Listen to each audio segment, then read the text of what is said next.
5 ఏళ్లలో కనీసం మీ వ్యాపారాలకు కూడా ఎంత ఇబ్బందులు ఎదుర్కొన్నారు? మామూలుగా కాదు, అసలు రావటం వాళ్ళు బెదరయ్యా వీళ్ళు బెదరయ్యా, కరోనాలో పోలీసులు ఎగదోలా నానా ఆగమాగం చేసి గీనిచ్చారా సరిగ్గా? గీనిలా తర్వాత అయినా మాకేం చేసిందేమి లేదు ఆయన. మీ వ్యాపారాలు బాగుపడేలాగా ఏమీ లేదు, సబ్సిడీలు ఇవ్వడం ఏమి ఇచ్చింది ఏమీ లేదండి. చంద్రబాబు నాయుడు గతంలో సైకిల్ ఇచ్చాడు గొప్ప. అసలు మేము సైకిల్ కొనుక్కోలేము, అప్పుడు పాత సైకిల్ తొక్కునేవాళ్ళం. కొత్త సైకిల్ ఇచ్చాడు, బిందులు ఇచ్చాడు, మోకిచ్చాడు, కత్తులు ఇచ్చాడు, ఒక రగ్గు, బ్యాటర్ లైటు. నువ్వు అట్టాడిది ఇచ్చింది ఎక్కడా లేదు ఈ 5 సంవత్సరాల్లో మాకు.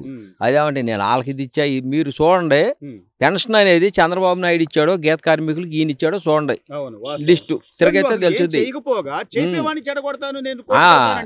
అది తప్పు సుప్రత్తనం అండి. రెండోది ఏమి లేదు, చంద్రబాబు నాయుడు గారు పెరిగిపోతున్నాడు, ఆయన పెరగకూడదు. ఎంతసేపు అనదు రాజధాని తీసుకెళ్లి అక్కడ పెడతానల్లా ఎట్టాటి ఆయన మాట్లాడేది అంతా ఒకటి కాదు. వ్యాపారమే కానీ మంచి వ్యాపారం చేయడే ఆయన. మానాలేదు తనాలేదు, కొంచెం తక్కువ స్థాయిలో అనుకోవాలి కానీ అసలు లేదు. కోర్టుకి వెళ్తానంటాడు, ఇంకోటి వెళ్తానంటాడు, అసలు ఈ యొద్దనే అంటాడు. ఆయన ముందు అయితే ఇంటింటికి బజార్కి గల్లీ గల్లీకి అమ్మొచ్చు, అప్పుడు తప్పు లేదు. ఇప్పుడేమో గౌడాస్కి ఇస్తే తప్పు వచ్చింది. షాపులు ఆలయే, అది ఆలయే అచ్చంగా ఆవిడ పేరు మీద అలా ఎందుకు లేక బినామీ పేరు మీద వాళ్ళకే ఉండాలి, ఎవడికి ఉండకూడదే. రెండో వాడికి ఉండకూడదు, మన గిట్టదే కది.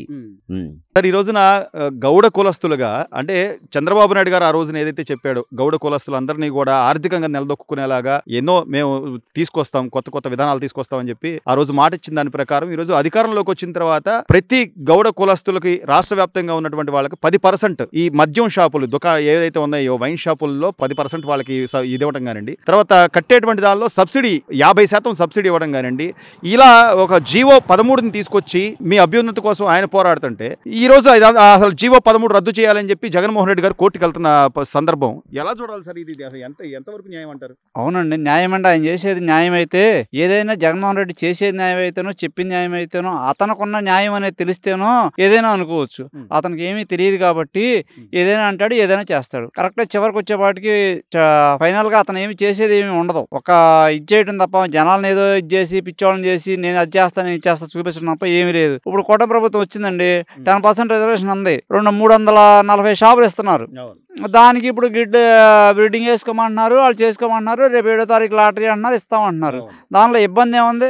వాస్తవంగా ఏంటంటే ఈ బీసీ అంటే గౌడ కులం వస్తుంది కాబట్టి ఆ గౌడ కులం అనేది ఎంతో కొంత బ్యాకప్ చూసుకుని షాపు ఏదో వచ్చి 10 రూపాయలు సంపాదించుకుంటాడు, అతను నిలదొక్కుంటాడు. ఎక్కడ మళ్ళీ పోటీ అవుతారేమో బీసీలు, ఇప్పటికే ఓసీలు పోటీ ఉన్నారు, ఇట్లాగూ రెడ్డిస్కి మళ్ళీ అపోజిషన్ అవుతారేమో బీసీలు అని చెప్పి వీళ్ళని కూడా ఏదో రంగా అన్నదొక్కడం కోసం చేయడం తప్ప ఇది బీసీల మీద వచ్చిన ప్రేమ కాదు, అతనికి ఉన్న అభిమానం అంతకన్నా కాదు. అవునండి, నా బీసీ అన్నాడు. నా బీసీ ఏమైంది? అమర్నాథ్ గౌడ్ ఏం చేశారు? పెట్రోల్ పోసి కాల్ చేశారు. సినిమా చూశారు తప్ప వీళ్ళేమి ఇచ్చేలేదే, కనీసం ఖండించలేదు గవర్నమెంట్ వచ్చి. అమర్నాథ్ గౌడ్ వాళ్ళ అక్క గురించి మాట్లాడాడు. అతనే వేరే ఫ్యాక్షనిస్ట్ రాజకీయాల్లో ఇంకోటి పాలిటిక్స్ మాట్లాడలా, వాళ్ళ అక్క గురించి. వాళ్ళ ఎవరికైనా ఉంటది కదా మనిషి పుట్టినోడికి, 10వ తరగతి విద్యార్థి, ఆ విద్యార్థి గురించి మాట్లాడినప్పుడు ఇప్పుడు అతను పెట్రోల్ పోసి కాల్ చంపేశారు, అప్పుడు వచ్చి ఎవరు ఖండించలేదుగా. అప్పుడేమైంది? ఈ రోజున బీసీలు ఇంకా అభివృద్ధి చెందుతున్నారు. అవునండి, ఆ రోజే బీసీలు ఈ రోజు ఎక్కడి నుంచి వచ్చారు నీ బీసీలు? ఇవాళ కూడా బీసీలు అభివృద్ధి చెందుతారు, ఏదో వైన్ షాప్ ఏదో 10 రూపాయలు సంపాదించుకుంటారు, కష్టపడకుండా ఉంటారు అని చెప్పి ఈ చంద్రబాబు నాయుడు గారు ప్రతి ఒక్కరు కావాలి అని చెప్పి అందరికి ఇచ్చాడు. ఒక ఎస్సీ ఓసీలే కాదు, వాళ్ళే కాదు, వీళ్ళే కాదు, అందరు డబ్బుండోడే కాదు, ఈ గౌడ కులస్తులు కూడా కష్టపడుతున్నారు. ఏది గాల్లో మా ప్రాణాలు గాల్లో దీపాలు పెట్టుకుంటున్నాం మేము. మరి అందరూ అండి మీరు వచ్చి ఎక్కండి, లేకపోతే ఎవడన్నా ఎక్కండి, వచ్చి పైకి ఎక్కండి. మా కుల వృత్తి అండి, మా కుల వృత్తిని కాదనుకోము. ఆయన ఏదో రూపాయి ఎంతో కొంత బ్యాకప్ ఇద్దాము, పుషింగ్ ఇస్తే ఏమన్నా సంపాదించుకుంటారు చేసుకుంటారన్న ఉద్దేశంతో తప్ప దీని కోర్టులో తినకుండా కూర్చో ఎవరు ఉండరు కదా. అది లేదు కదా. ఇదివరకు అదే చంద్రబాబు నాయుడు గారు సైకిల్ ఇచ్చాడు, మోకులు ఇచ్చాడు, పాయలు ఇచ్చాడు, కత్తులు ఇచ్చాడు. వచ్చిన కనీసం గౌడ కులం అంటే నీకు దిక్కు లేదు, తెలియదు, తాడెక్కడ అంటే తెలియదు నీకు. నువ్వు వచ్చి రిజర్వేషన్ గురించి మాట్లాడితే అట్టాగండి. అంటే ఇదే పరిస్థితి కనుక జగన్మోహన్ రెడ్డి ఇదే పందా వెళ్తే బీసీలు నా బీసీలు అనుకునే వాళ్ళు ఇంకోసారి జగన్మోహన్ రెడ్డి గురించి ఆలోచిస్తారా సార్? ఇంకా నా బీసీలు మొన్నటి దెబ్బతో అయిపోతుంది అండి. ఇంకా బీసీ ఏముంది, ఎస్సీ ఏముంది, ఎస్టీ ఏముంది? ఏ పర్సెంటేజ్ 11 సీట్లు ఎందుకు వచ్చినాయి? నా బీసీ, నా ఎస్టీ, నా ఎస్సీ. నాకు వీళ్ళు ఓట్లు వేయలేదు అనే ఇది కూడా ఆయనలో చాలా స్పష్టంగా. అవునండి, ఓట్లే లేదా? బీసీలు ఓట్లే లేదండి. బీసీలు ఒక్కడే ఇలా కనీసం వాళ్ళ క్యాస్ట్ రెడ్లీ వేయాలిగా. వాళ్ళైతే 11 సీట్లు ఎందుకు వస్తాయి? రావు కదా, ఇంకా రావాలి కదా. ఇప్పుడు ఈ రోజు నువ్వు ఏదో చెయ్యాలి. గత 5 ఏళ్లలో నిన్ను నమ్మి 151 సీట్లు అప్పుడు ఇచ్చినప్పుడు ఇదే గౌడ కులస్తులు నమ్మారు, నిన్ను నమ్మి ఓట్లు వేశారు. అప్పుడు ఏమైనా చేశాడా సార్? అప్పుడు వేసారుగా, గౌడ చేశారు. 151 సీట్లు వచ్చినప్పుడు గౌడ స్థానంలో వేసారుగా, బీసీలు వేసారుగా. వాళ్ళకి ఏమి ఇచ్చారు? కనీసం సైకిళ్ళను కట్టుకునే మోకు పాయి ఏమి ఇవ్వలేదు కదా. మరి అంతకుముందు చంద్రబాబు నాయుడు గారు సైకిళ్ళు ఇచ్చారు, బిందులు ఇచ్చారు, మోకులు ఇచ్చారు, పాయలు ఇచ్చారు. ఇప్పుడు అదే చంద్రబాబు నాయుడు గారు వచ్చారు, రిజర్వేషన్ ప్రకారం మీకు ఏదో షాపులు ఇస్తాం అన్నాడు. ఎవడో కూడా 10 మంది కలిసి చేసుకుంటారండి. ఎవడు ఆడేసుకోపోయినా 10 మంది కలిసి చేసుకుంటారు.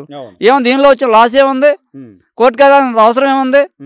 సో కోర్టుకి వెళ్ళడం అంటే ఇది ఒక ఈ చర్యను ఎలా చూడాలి సార్? నిజంగా అంటే బీసీల మీద పగబట్టినట్టు అనుకో. పగబట్టినట్టు కాదు, కళ్ళకి కనపడుతుంది కదండి. అభివృద్ధి చెందినాడు అంటే అడ్డం పట్టడం ఏంటి? మేము అంటాం కాదు, మీకు తెలుసుకోవాలి కదా. ఆయన లండన్ వెళ్తాడు, లండన్ నుంచి బెంగళూరు వెళ్తాడు, బెంగళూరు నుంచి ఇంకో చాటుకి వెళ్తాడు. ఇక్కడ తాడేపల్లిలో 3 ఇళ్ళు కట్టే 7 ఇళ్ళు కట్టే అన్నాడు. ఇక్కడ అసలు తాడేపల్లిలో లేడు. ఏం చేస్తామండి ఆ రాజమహల్కి? ఎవరు చెప్తారు? అన్యాయం కాకపోతే కళ్ళకి కనపడుతున్నాండి. ఇప్పుడు మీరు అన్యాయం కాదా? మీరు తెలుస్తున్నారు. మీరెవరో నాకు తెలీదు, నేనెవరో మీకు తెలీదు. నా మోకేదో కట్టుకుని చూసారో వచ్చారు. మీకు అన్యాయం అనిపించట్లేదా? మరి అది అంతే అండి.